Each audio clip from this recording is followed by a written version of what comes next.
어린 왕자.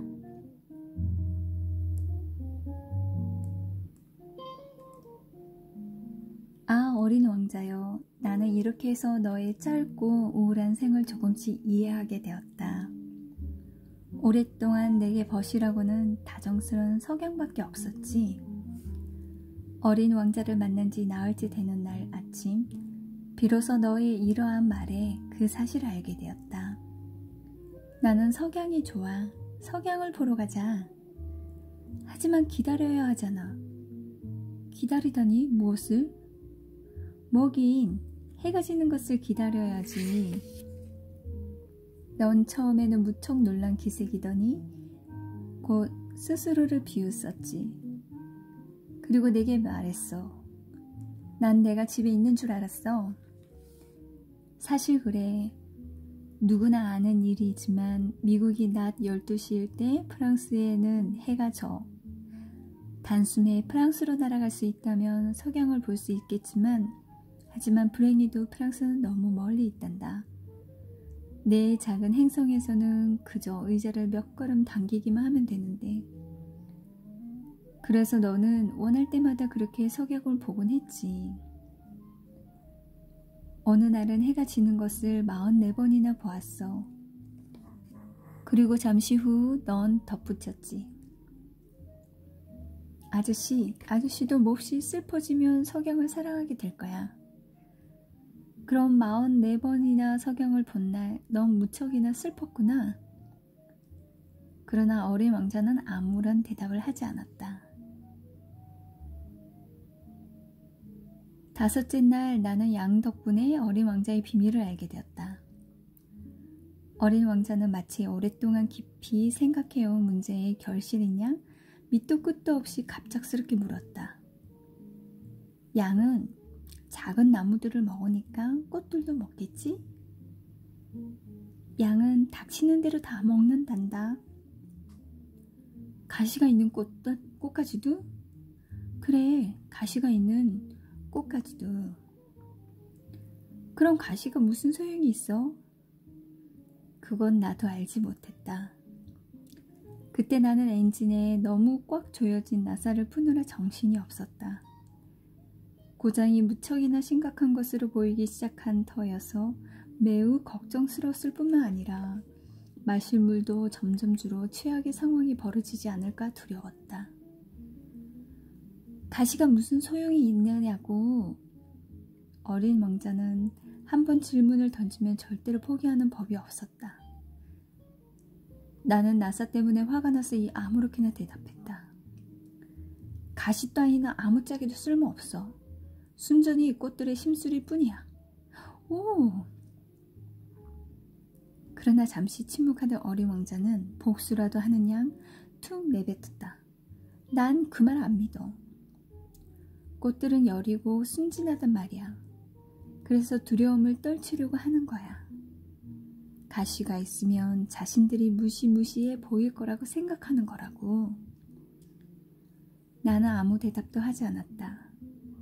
다만 이 나사가 꼼짝도 하지 않으면 망치로 쳐서 뽑아버려야지 하는 생각을 하고 있었다. 어린 왕자는 또다시 내 생각을 방해했다. 아저씨는 그렇게 생각해? 꽃들이... 아니야. 난 아무 생각 없어. 아무렇게나 대답한 거야. 나는 지금 중요한 일을 하고 있거든. 어린 왕자는 아연 칠식해서 나를 바라보았다. 중요한 일이라고?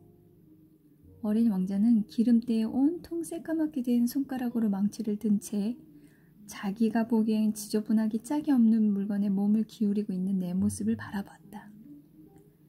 아저씨도 다른 어른들처럼 말하는구나. 그 말을 듣자 나는 약간 부끄러웠다. 그러나 잔인하게도 어린 왕자는 덧붙였다. 아저씨는 모든 것을 혼돈하고 있어. 세상을 온통 뒤죽박죽으로 만든다고. 어린 왕자는 정말로 화가 나 있었다. 눈부신 금발이 바람결에 휘날리고 있었다.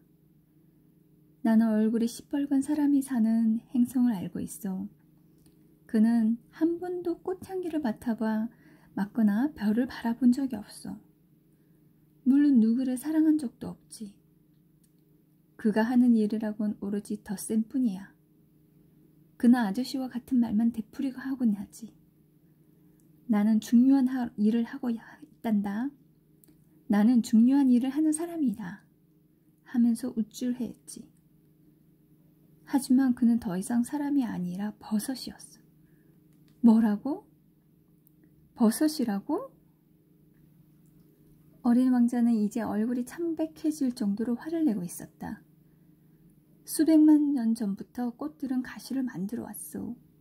그런데도 수백만 년 전부터 양들은 꽃들을 먹어치우고 있지. 그렇다면 아무짝에도 쓸모없는 가시들을 만들어내느라 왜 꽃들이 그토록 고생을 하는지, 그것을 이해하려고 하는 것이 왜 중요하지가 않아? 양들과 꽃들의 전쟁이 중요치 않단 말이야? 그게 시뻘겋고 뚱뚱한 사람이 덧셈하는 것보다 중요하지 않다고? 만일 이 세상 어디에도 존재하지 않고 내 별에만 존재하는 단 하나의 꽃을 어느 날 양이 단 한 번에 먹어치울 수도 있다는 것을 내가 알고 있다면 그게 중요한 일이 아니야? 어린 왕자는 얼굴을 붉히며 말을 이었다. 만일 누군가가 수천만 개의 별들 중에서 오직 하나의 별에만 존재하는 꽃을 사랑한다면 그 별들을 바라보는 것만으로도 그는 행복할 거야. 아마 그는 내 꽃이 저기 어딘가에 있다라고 생각하겠지. 그런데 양이 그 꽃을 먹어버린다면 그 사람들에게는 모든 별들이 갑자기 빛을 잃는 것 같아. 그런데 그게 중요한 일이 아니란 말이야? 어린 왕자는 더 이상 말을 잇지 못하고 벼랑간 흐느껴 울기 시작했다. 이미 어둠이 깔린 후였고 나는 손에 들고 있던 연장들을 떨어뜨렸다. 그 순간 망치나 나사 따위는 안중에도 없었고 갈증이나 죽임마저 하찮게 여겨졌다. 하나의 별, 하나의 행성, 나의 행성인 지구의 위로를 해주어야 할 것 같은 어린 왕자가 있었다. 어느새 나는 어린 왕자를 꼭 껴안고 달래며 이렇게 말했다. 내가 사랑하는 꽃은 괜찮아. 내가 너의 양에게 부리망을 그려줄게. 그리고 내 꽃 울타리를 그려주고 그리고 나는 더 이상 무슨 말로 위로해야 할지 몰랐다. 내 자신이 무척 서툴다는 느낌이 들었다. 어떻게 해야 어린 왕자의 슬픔을 달랠 수 있는지, 어떻게 해야 그의 마음과 내 마음이 서로 통할 수 있는지 나는 몰랐다. 참으로 눈물의 나라는 신비롭기만 했다. 나는 곧 그 꽃에 대해 더 자세히 알게 되었다. 어린 왕자가 사는 행성에서는 전부터 헛겹으로 된 꽃들이 있었는데 그 꽃들은 많은 공간을 차지하지도 않았고 사람들에게 거치적거리지도 않았다. 풀숲에서 자라는 그 꽃들은 아침이면 피어나다가 저녁이면 지곤 했다. 그러던 어느 날 어디에서 실려왔는지 모를 씨앗 하나로부터 싹이 텄고 어린 왕자는 다른 어린 가지들과 생김새가 다른 그 어린 가지를 자세히 살펴보았다. 그것은 새로운 종류의 바오밥 나무일 수도 있었다. 그러나 그 작은 나무는 곧 성장을 멈추고 꽃을 피울 준비를 하기 시작했다. 커다란 꽃봉오리가 자리 잡는 것을 본 어린 왕자는 거기서 놀라운 꽃이 피어나리라는 것을 예감했으나 그 꽃은 자신의 초록색 망에 숨어 하염없이 아름다워질 준비만 할 뿐이었다. 꽃은 정성스레 자신의 색깔들을 골랐다. 그리고 하나하나 꽃잎을 달며 서서히 옷을 입었다. 그녀는 양귀비 꽃처럼 쭈글쭈글 구겨진 채 바깥 세상으로 나오고 싶어 하지 않았다. 오로지 자신의 아름다움이 가장 찬란히 빛날 때 나타내고 싶었던 것이다. 그래 그렇다. 그 꽃은 진정 내숭을 부리는 꽃이었던 것이다. 그녀의 신비스러운 몸단장은 여러 날을 두고 계속되었다. 그러다 어느 날 아침 해가 떠오를 무렵에 맞추어 그녀는 모습을 드러냈다. 그런데 그토록 정성 들여 몸단장을 한 꽃은 피어나자마자 하품을 하며 말했다. 아, 이제서야 겨우 잠이 깼네. 어머, 죄송해요. 아직 머리 손질을 하지 못했는데. 어린 왕자는 감탄을 금할 수 없었다. 당신은 참으로 아름답구려. 그럼요, 저는 태양과 함께 태어났거든요. 어린 왕자는 그녀가 그리 겸손하지 않다는 것을 알아차리긴 했지만 그래도 그 꽃은 너무나 흥분해 있었다. 꽃은 곧 덧붙여 말했다. 아침 식사 시간이 된 것 같네요. 저에게도 뭔가 주시지 않겠어요? 그러자 어린 왕자는 뜻밖의 요구에 당황했지만 물뿌리개를 찾아 꽃에게 신선한 물을 주었다. 그러자 꽃은 허영심과 자만심에 가득 찬 이내 어린 왕자를 괴롭히기 시작했다. 어느 날 그 꽃은 자신이 지닌 4개의 가시 이야기를 하면서 어린 왕자에게 이렇게 말했다. 발톱이 달린 호랑이들이 올지도 모르겠어요. 내 행성에는 호랑이가 없어요.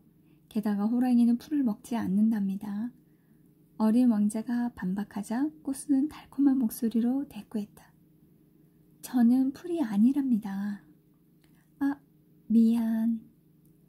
호랑이가 무서운 것이 아니에요. 하지만 바람은 질색이에요. 혹시 바람막이를 가지고 계시나요? 어린 왕자는 생각했다. 바람을 두려워하다니, 식물이 그러하다니 정말 가여운 일이야. 이 꽃은 정말 까다롭네. 저녁마다 제 위에 유리 덮개를 씌워주세요. 당신이 사는 곳은 정말 춥군요. 아무래도 자리를 잘못 잡았어요. 제가 살던 곳은... 그러나 꽃은 더 이상 말을 잇지 못했다. 그 꽃은 그때 아직 씨앗의 모습을 하고 있었던 것이다. 그래서 다른 세상에 대해 아는 게 있을 리가 없었다. 그처럼 뻔한 거짓말을 하려다 들켜버린 것이 부끄러워서 꽃은 어린 왕자를 고통스럽게 하려고 2-3번 기침을 했다. 바람막이는 어떻게 되었나요? 막 찾으러 가려던 참인데 당신이 말을 하길래. 그러자 꽃은 어린 왕자에게 양심을 가책을 느끼게 하려고 억지로 기침을 했다.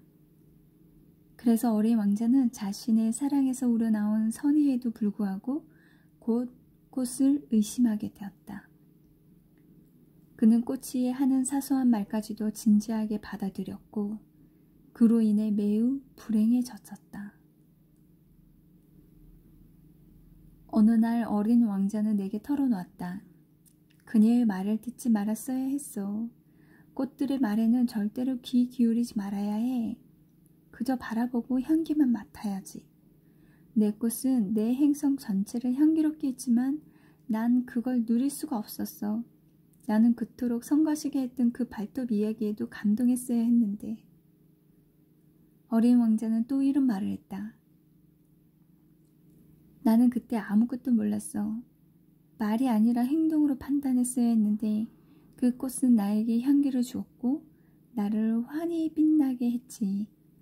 결코 도망치지 말아야 했어. 그 보잘것없는 속임수 뒤에 숨은 애정을 찾았어야 했는데. 꽃들은 너무 모순이 많아. 하지만 나는 너무나 어려서 꽃을 사랑하는 법을 몰랐던 거야.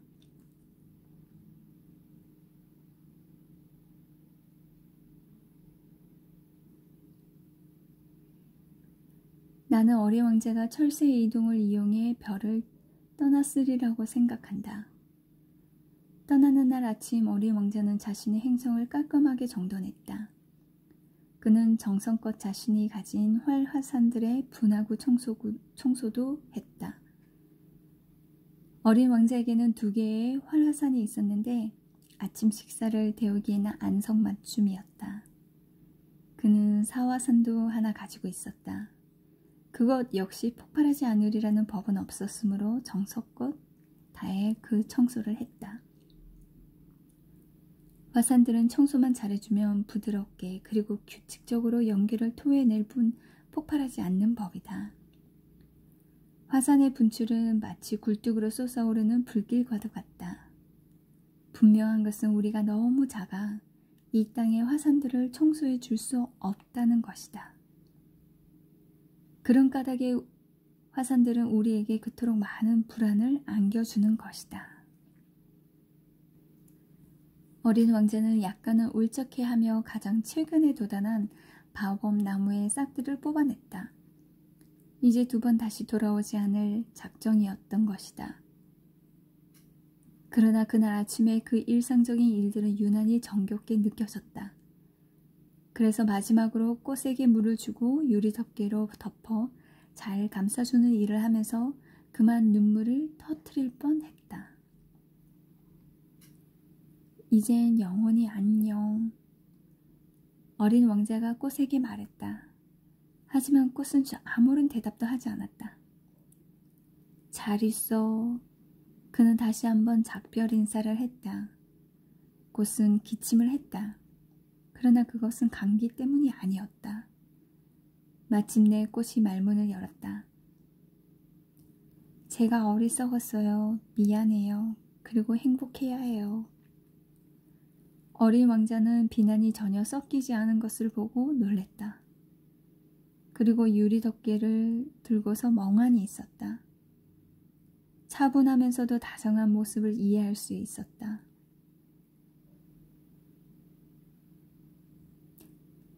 차분하면서도 다정한 모습을 이해할 수 없었다. 꽃이 어린 왕자에게 말했다. 그래요. 전 당신을 사랑해요. 당신은 그걸 전혀 몰랐지요. 다 제 잘못이에요. 이제 그런 것은 상관없어요. 당신 역시 나 못지않게 어리석었지요. 부디 행복해야 해요. 그리고 유리덮개 따위는 없어도 돼요. 하지만 바람이 불면 그 정도로 감기가 심한 것은 아니에요. 오히려 신선한 밤 공기가 제게는 좋을 거예요. 전 꽃이니까요. 하지만 벌레들이 만일 나비를 맞이하려면 2~3마리의 애벌레 따위는 견뎌내야 하겠지요. 그건 정말 아름다운 일일 거예요. 그렇지 않으면 누가 절 찾아주겠어요? 당신도 멀리 가버릴 텐데. 커다란 짐승들이 와도 저는 두렵지 않아요. 저에게도 가시가 있으니까요. 그러더니 꽃은 천진난만하게 4개의 가시를 보여주었다. 그리고 덧붙여 말했다. 이렇게 질질 끌지 말아요. 떠나기로 마음먹었으니까 어서 가세요. 꽃은 자신이 우는 모습을 어린 왕자에게 보이지 않으려고 그렇게 말했다. 정말 자존심이 강한 꽃이었다.